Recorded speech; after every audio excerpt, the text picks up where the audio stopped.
Now at 6, we have two Target 12 investigators exclusives, beginning with new details on a tip about deleted car registration information and how that's impacting local police. And the possible issue involves thousands of registrations and the DMV's new computer system that went online in August after a decade of delays. Target 12 investigator Walt Buteau has the exclusive details.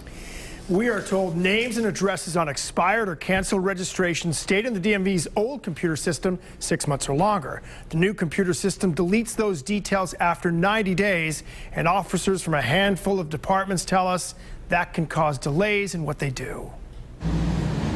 Officers tell Target 12 when they're looking for names and addresses tied to registrations that expired more than 90 days ago, the plate numbers are listed as unassigned. That prompts a delay to call DMV enforcement to run the vehicle identification number to figure out whose name is on the registration. If one of those unregistered vehicles is involved in a crime like a hit and run, the officer would then need to take another step by contacting state police to try to track down the driver. What the officers As a retired police chief and patrol officer, the DMV's director tells Target 12 he wants to streamline police work as much as possible. But he also says his agency has not received any complaints from police departments. The first notification we're hearing from it is through the media, through the reports that you and Dan McGowan have gotten, that anybody with one of these unassigned registrations shouldn't be driving a vehicle. Those unassigned plates should not be on a vehicle. We're told there are about 9,000 of these questionable registrations in the system, although there's no way of knowing how many are actually on the road. Craddock says there could be changes if police come forward with complaints that 90 days is too quick for an expired registration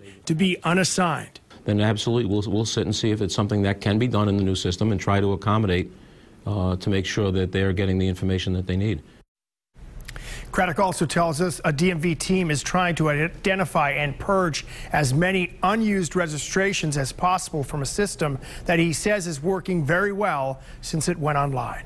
With the Target 12 investigators, Walt Buteau, Eyewitness News.